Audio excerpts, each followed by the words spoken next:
Dando continuidade à série de política do Novo Dia, hoje o nosso entrevistado é o pré-candidato a deputado federal, Glauco Gobi, advogado, 29 anos, um participante ativo da política aqui das campanhas, a vereador. Ele já participou 2 vezes e agora tenta uma cadeira no Congresso Nacional.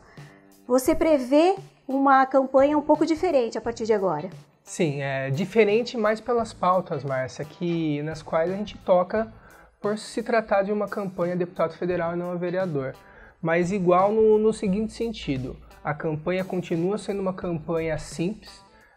Na última, salvo engano, foram R$200 que eu gastei do meu bolso para fazer a campanha. Tive acho que R$700, fora esses, para fazer de doação. E nesse ano a gente não pretende fazer diferente.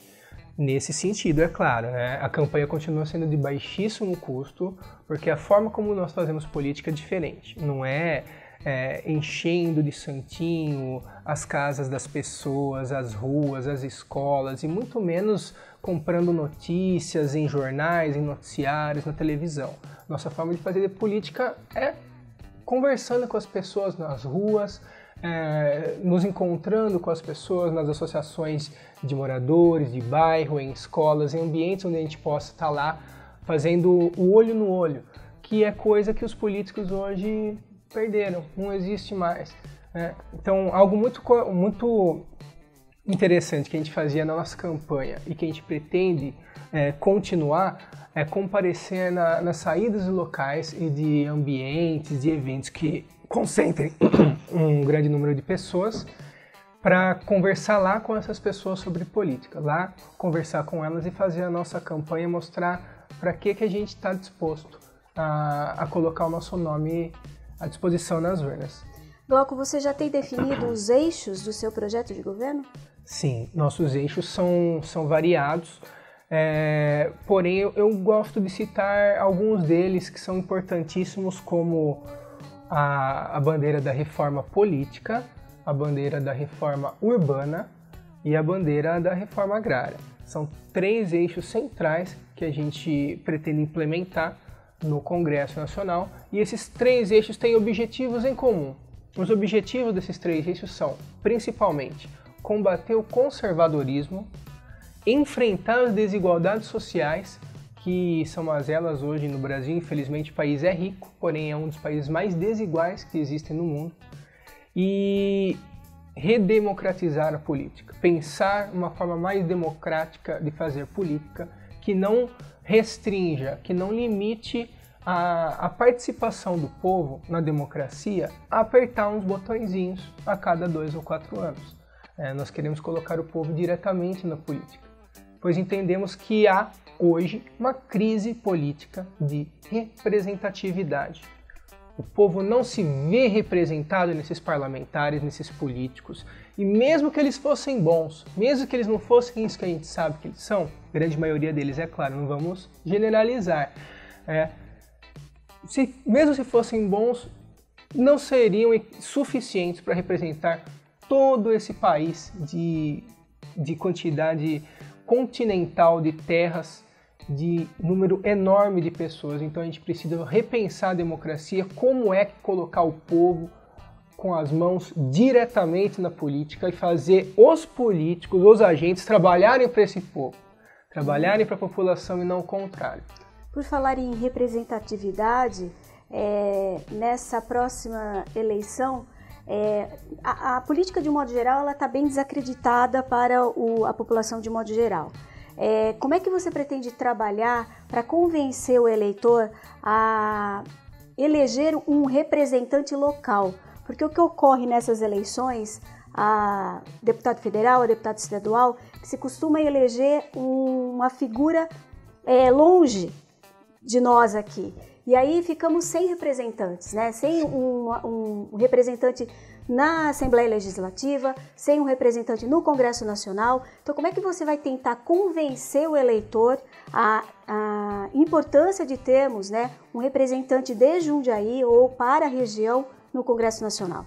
Olha, mas acho que o melhor elemento de convicção do povo nesse momento de crise de representatividade é mostrar o que é que foi eleito, ou melhor, quem é que foi eleito, quais são os partidos e os interesses que estão perfazendo esses mandatos, esses candidatos, esses políticos que foram eleitos.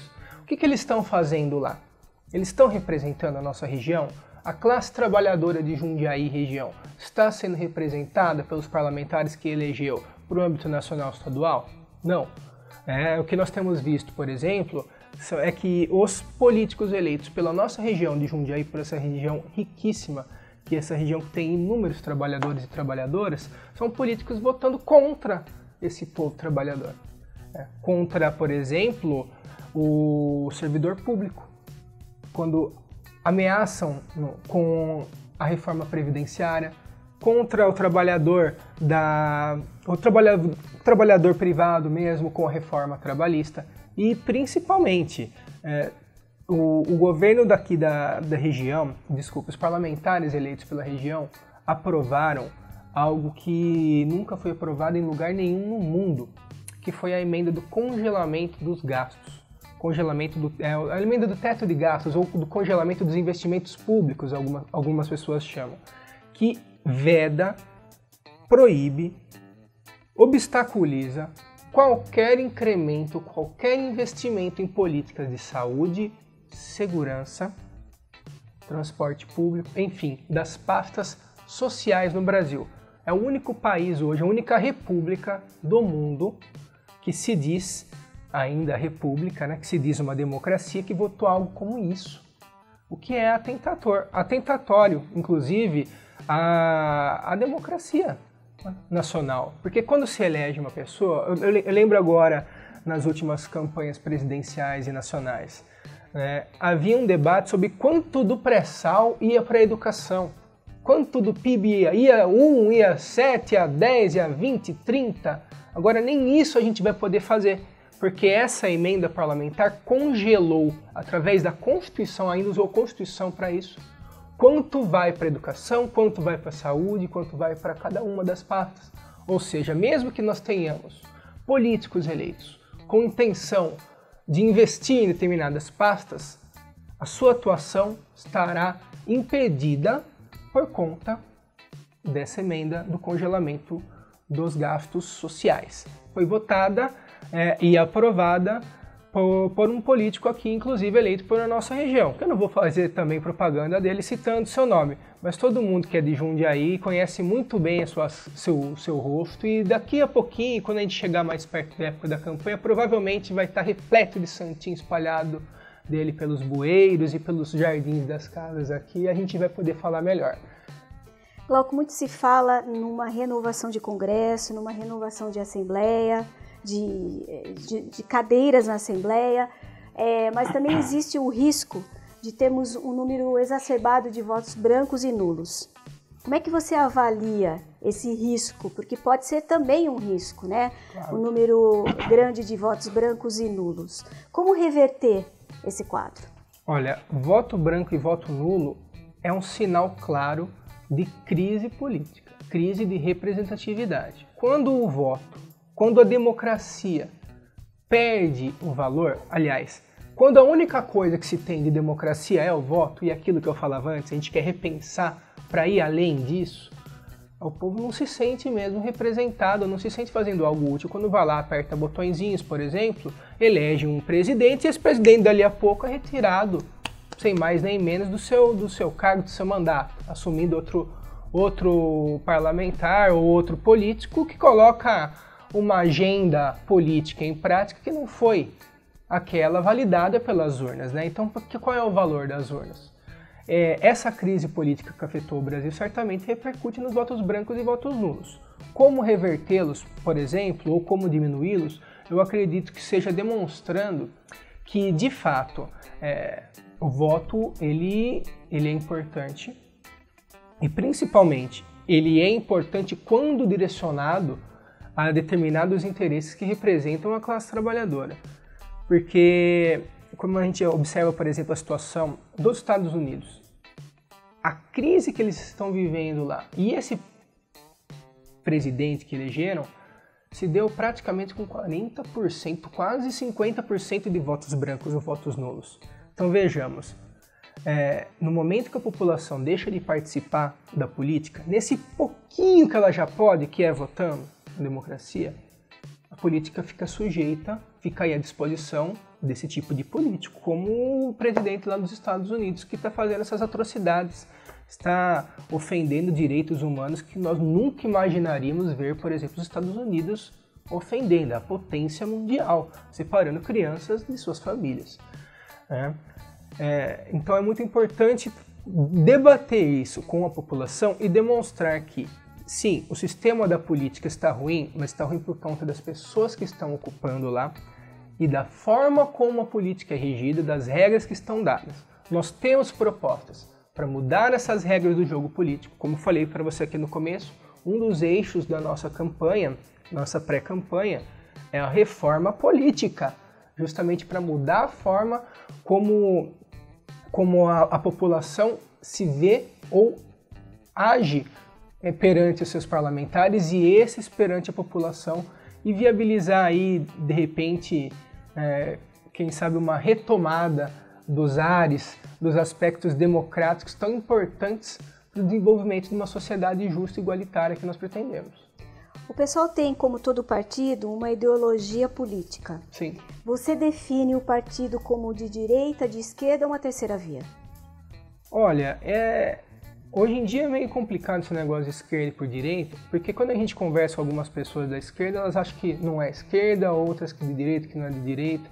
Mas dentro do padrão aí do senso comum generalizado, eu situaria mais no aspecto à esquerda. Eu acho que isso, se nós formos considerar, por exemplo, o combate à desigualdade social, o enfrentamento das causas conservadoras e pensar política para o povo e não para interesses econômicos e financeiros, tem gente que chama isso de esquerda. Se isso for de esquerda, então nós somos.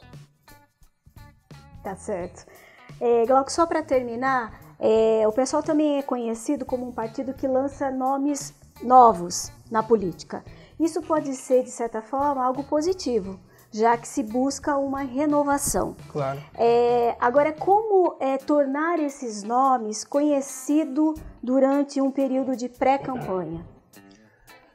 Bom, um dos meios que a gente tem de fazer isso é através de entrevistas como a que estamos fazendo agora. Inclusive, eu agradeço, porque você está favorecendo e permitindo que o meu nome, por exemplo, e de outros colegas, de repente, que estão aí chegando na política e que não têm uma carreira política, vamos dizer dessa forma, sejam conhecidos da população. Mas um detalhe importante que eu acho disso que você falou, de renovação da política, é justamente de colocar gente na política que não tem carreira, que política não é profissão. Não existe ser político, ser parlamentar, ser prefeito. Existe estar. E a gente vê, infelizmente, o carreirismo hoje na política, né?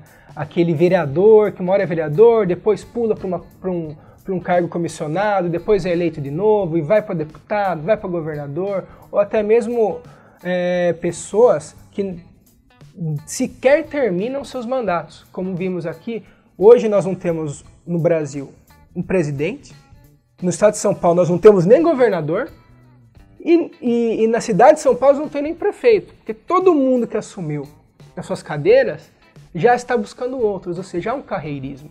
O pessoal ele busca evitar isso, busca colocar sempre novas pessoas, porque quanto mais distante daquele dia a dia, daquela lógica política que já permeia há séculos a política brasileira, inclusive de colocar filhos e fazer carreiras hereditárias na política, nós vemos isso nós procuramos evitar, através da colocação de novos nomes.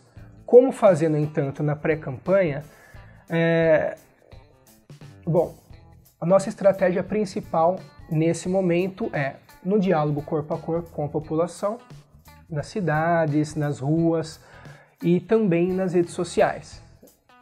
Por enquanto, até o momento da eleição, a população ainda vai ter paciência para ver as redes sociais, jornais e qualquer tipo de informativo midiático sobre política. Na hora da campanha, aí o bicho vai pegar mesmo, vai ficar muito mais difícil conseguir a atenção das pessoas, principalmente porque vai haver um assédio por tudo que é lado, né, de proposta, de gente, tudo patrocinado, tudo com muito dinheiro da mídia, né, coisa que nós não temos, muito dinheiro para a mídia, né, para publicidade, etc., coisa que nós não fazemos no PSOL. Por isso, esse momento de pré-campanha que você citou, Márcia, para nós é muito importante. Talvez tão importante quanto o próprio momento eleitoral. Glauco, eu quero agradecer a sua participação, a sua presença aqui, dando continuidade, então, à série de Política do Novo Dia. Hoje nós conversamos com Glauco Gobi, que é pré-candidato a deputado federal. Você está assistindo Novo Dia TV.